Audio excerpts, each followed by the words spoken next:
Պատերազմի ժամանակ սպանելը մեղք է։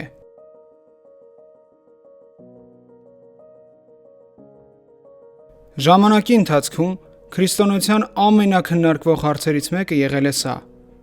արդյոք Աստվածաշունչը արգելում է ինքնապաշտպանության նպատակով սպանությունը, հատկապես պատերազմի դաշտում։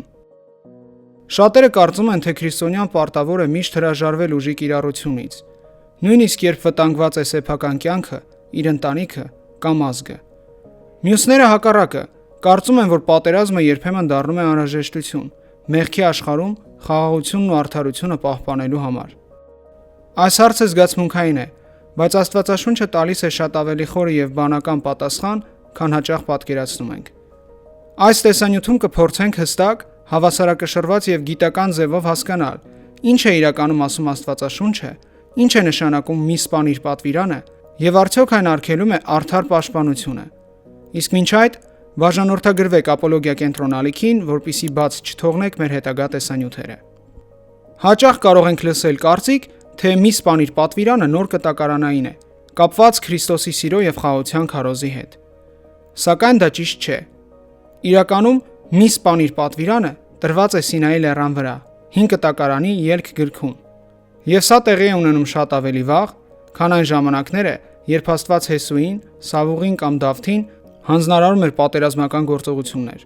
Այսինքն, պատվիրանը տրված էր, բայց պատերազմներն արդեն թույլատրված եւ երբեմն էլ Աստծո կողմից հրամայված էին։ Այս փաստը հենց իրենով ցույց է տալիս, որ մի սպանիրը չի կարող վերաբերվել արդար պատերազմներին եւ ինքնապաշտպանությանն ուղղված գործողություններին։ Եթե ուսումնասիրենք բնագրերը, ապա հին եբրայերեն բնագրով Աստվածաշնչում օգտագործվում են երկու տարբեր բառեր երկու տարբեր իմաստներով։ Մի սպանիր պատվիրանի ժամանակ կիրառվում է եբրայերեն ռացախ բառը եւ նշանակում է անօրեն, չար, անհիմն սպանություն։ Այսինքն, սպանություն հանցավոր մտադրությամբ եւ սպանություն որպես ոչիր։ Իսկ մյուս բառը հարագ օգտագործվում է պատերազմի, մարտի, պաշտպանության, դատական պատժի տրամաբանությամբ եւ նշանակում է սպանել մարտի ընթացքում, չեզոքացնել, պատերազմել։ Երկու բառերը լեզվաբանական եւ իմաստային առումով բացարձակապես տարբեր են, եւ սա այսօր ընդունված է ոչ միայն եկեղեցական, այլև ակադեմիական աստվածաշնչյան լեզվաբանության մեջ։ Աստվածաշունչը չի արգելում ինքնապաշտպանական կամ արդար պատերազմական սպանությունը։ Այն արգելում է հանցավոր, չար մտադրությամբ կատարված սպանությունը։ Աբրահամը պատերազմեց եւ փրկեց Ղովտին։ Հեսուն առաջնորդեց Իսրայելին արդար պատերազմների մեջ։ Դավիթը զորավար էր Աստծո օծմամբ։ Թագավորած եւ մնացորդած գրքերում զինվորները քաղաքները պաշտպանում են իրենց ագրեսորներից։ Աստվածաշունչը ինքը իրեն կհակասեր, եթե մի կողմից արգել էր սպանությունը ռազմական պայմաններում, մյուս կողմից հենց ինքը հրաման տար պատերազմի մասին։ Եկեղեցու հայրերը նույնպես մի սպանիր պատվիրանը երբեք չեն մեկնաբանել որպես բացարձակ պացիֆիզմ։ Պատերազմը երբեմն անհրաժեշտ է, եւ արդար պատերազմը այն է, որ նպատակ ունի կանխել անօրինությունն ու պաշտպանել անմեղներին։ Մի սպանիր պատվիրանը չի վերաբերվում պատերազմի դաշտում արդար պաշտպանությանը։ Հովհան Ոսկեբերան։ Պատերազմում սպանածները մարդասպաններ չեն, սակայն նրանց անհրաժեշտ է որոշ ժամանակ ապաշխարություն, հոգին խաղաղեցնելու համար։ Բարսեղ Կեսարացի։ Այստեղ Բարսեղ Կեսարացին ընդգծում է, որ պատերազմի ժամանակ սպանությունը ոչ թե հանցագործություն է, այլ հոգևոր ծանրություն, որը պահանջում է բժշկում։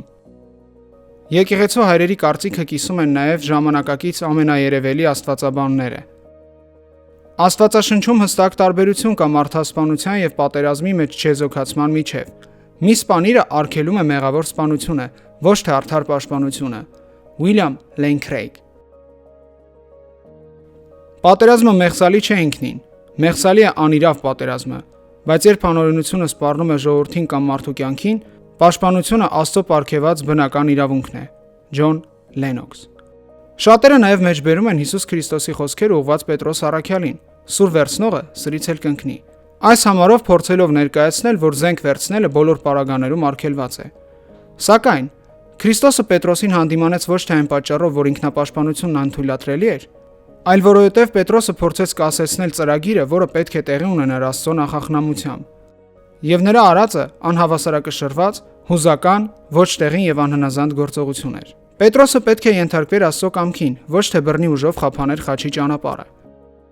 Քրիստոսը Պետրոսին մեղադրում է ոչ թե սուր վերցնելու համար, այլ այնտեղ, որտեղ դա չէր պահանջվում եւ որտեղ Աստծո ծրագիրը պիտի կատարվեր։